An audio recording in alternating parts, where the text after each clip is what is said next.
Bab 2702.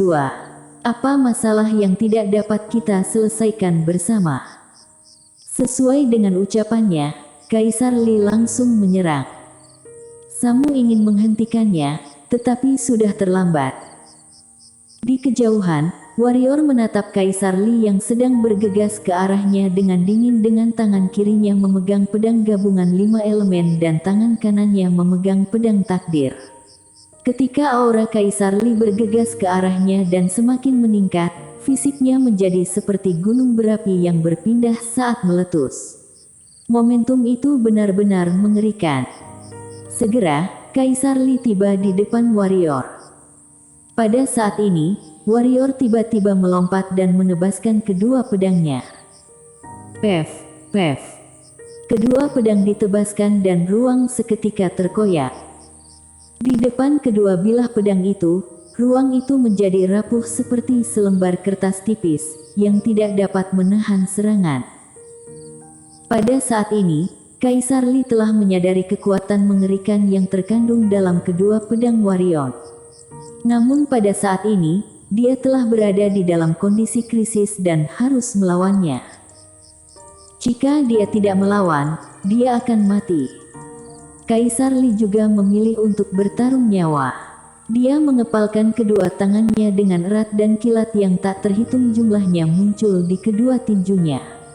Tidak hanya pada kedua tinjunya, seluruh tubuhnya telah dikelilingi oleh kilat yang tak terhitung jumlahnya pada saat ini. Pada detik ini, Kaisar Li seperti sebuah bola petir. Segera, mereka saling menabrak dengan metode paling kejam. Dalam seketika, dunia bergetar ketakutan. Brak. Kedua orang itu seketika terbang mundur ke arah belakang mereka masing-masing sejauh puluhan ribu meter. Brak. Dalam radius puluhan meter, kilat dan energi pedang yang tak terhitung jumlahnya memercik dengan liar. Di kejauhan, begitu warrior berhenti, pecahan yang tak terhitung jumlahnya jatuh dari badannya, yang merupakan armor. Pada saat kritis tadi, dia sekali lagi mengorbankan armor dan armor tersebut menahan sebagian besar kekuatan Kaisar Li dengan paksa. Namun, kekuatan itu terlalu kuat, sama sekali tidak dapat ditahan armor dan langsung hancur. Namun, warrior hanya menanggung sebagian kecil serangan dari kekuatan Kaisar Li. Sebelum pecahan armor itu jatuh ke tanah, seberkas energi spiritual seketika melintas di tempat tersebut dan pecahan-pecahan itu segera memasuki pagoda Hongmeng di dalam tubuh warrior. Di atas panggung kenaikan di dalam pagoda Hongmeng, Shiro menggerakkan cakarnya dan semua pecahan itu jatuh di depannya. Dia melihat pecahan-pecahan itu, kemudian mengeluarkan tongkat spiritual dan memukulnya dengan cepat. Di sekelilingnya, semakin banyak energi spiritual yang berkumpul ke arahnya. Sepertinya teringat akan sesuatu, dia tiba-tiba berbalik badan dan menghilang. Dia segera tiba di tempat Yana berada. Yana masih sedang menelan alkimia batinnya. Auranya tidak lagi sekeras dulu, auranya sekarang sangat tenang dan sama sekali tidak bergejolak. Shiro menatap Yana sekilas, kemudian berlari ke belakang Yana dan tatapannya tertuju pada ekor Yana. Ekor Yana diselimuti oleh sisik berwarna emas gelap yang tak terhitung jumlahnya. Shiro meraba sisik emas gelap itu dengan pelan. Pada akhirnya, tangannya mulai melepaskan sisik Yana. Pada saat ini, Yana tiba-tiba membuka matanya. Dia menatap Shiro dengan sedikit terdiam, lalu berkata, "Shiro, apa yang kamu lakukan?" Shiro mengangkat kepala melihat Yana sambil tersenyum, cakarnya kemudian melambai dengan cepat. Maksudnya adalah armor warrior terlalu rapuh dan tidak kuat, keadaan warrior sangat berbahaya dan semacamnya. Yana jelas memahami maksudnya, dia terdiam untuk waktu yang cukup lama. Pada akhirnya, dia melihat ekornya dan melambaikan tangan kecilnya. Segera, 5 potong sisik emas gelap terbang ke depan Shiro. Shiro berbalik badan dan langsung pergi dengan mengambil sisik itu. Di tempat semula, Yana mengangkat kepala melihat udara dan kecemasan muncul di matanya. Namun, tatapannya perlahan menjadi dingin. Tidak lama kemudian, berubah menjadi sedikit linglung. Setelah menelan dua alkimia batinnya, beberapa ingatan yang terpisah muncul di benaknya yang sebelumnya tidak ada. Beberapa saat kemudian, Yana menarik kembali pandangannya dan bergumam, "Kak Warrior, Shiro, kerabat, kerabat, kerabat." Dengan cepat, dia perlahan memejamkan kedua matanya. Di luar pagoda Hongmeng, Warrior mengangkat kepala melihat Kaisar Li yang berada di kejauhan itu. Pada saat ini, seluruh tubuh Kaisar Li penuh dengan bekas pedang, yang terluka akibat energi pedangnya sebelumnya. Karena adanya lindungan dari armor, meskipun dia juga terluka, dengan kecepatan pemulihannya, luka-luka itu dapat dihiraukan. Singkatnya, kali ini Kaisar Li benar-benar rugi besar. Pada saat ini, ekspresi Kaisar Li sangatlah buruk. Dia tidak menyangka setelah Warrior mendapatkan kedua pedang itu, kekuatannya akan menjadi begitu mengerikan. Dia lebih tidak menyangka Warrior juga mengenakan armor di badannya. Siapa yang mengatakan benda eksternal tidak berguna? Ketika perbedaan kekuatan tidak terlalu besar, benda eksternal sangat berguna. "Bubar," ujar Samu dengan tiba-tiba. Setelah selesai berbicara, dia langsung berbalik badan dan pergi. Jika hanya Warrior seorang diri, dia tidak akan pergi. Namun sekarang, Warrior tidak sendirian, dia masih memiliki Irene dan Immortal Yin Yang. Meskipun pertarungan ini adalah 4 lawan 3, sejujurnya mereka tidak memiliki peluang menang yang besar. Senjata ajaib yang dimiliki Warrior terlalu banyak. Sama sekali tidak bisa dilawan.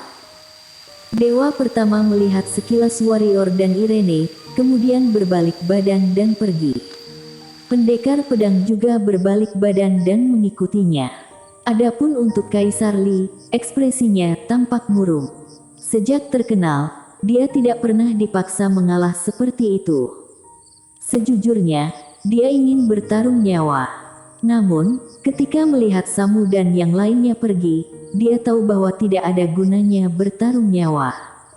Jika dia masih bersikeras melawan tanpa adanya Samu dan yang lainnya menghalangi Immortal Yin Yang dan Irene, akhirnya hanya mati.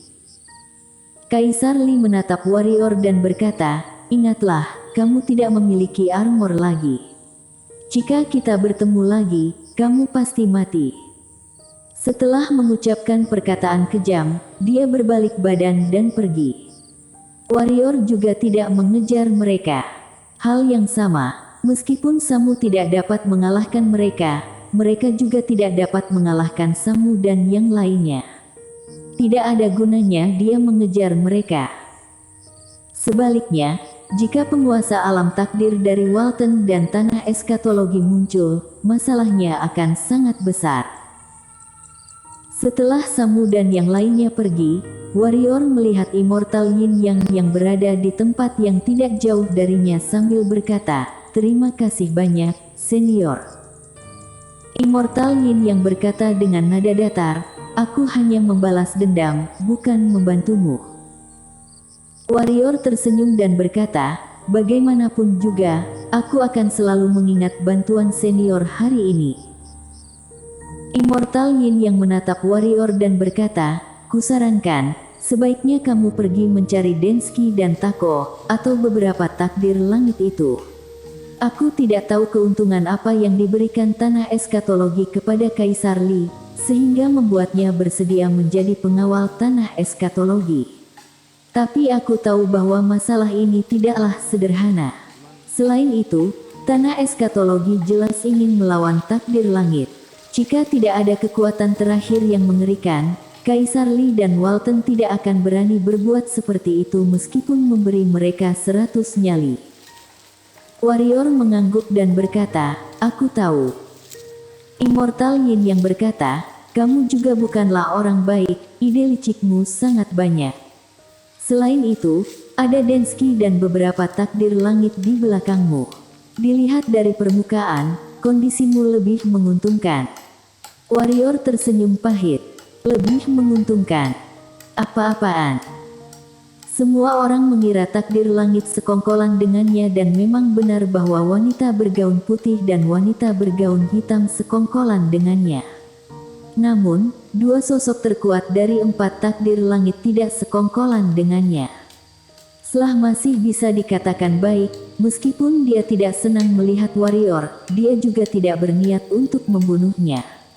Namun, ketua takdir langit itu jelas ingin membunuhnya.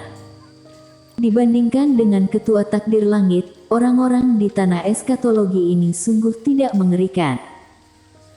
Pada saat ini, Immortal Yin yang berkata, "Aku masih ada urusan lain, aku pergi dulu." Selesai berbicara, dia berbalik badan dan pergi.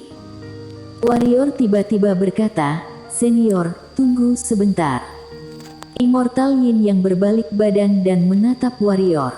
Warrior berkata, "Senior, karena kamu membantuku tadi, tanah eskatologi pasti tidak akan membiarkanmu hidup tenang.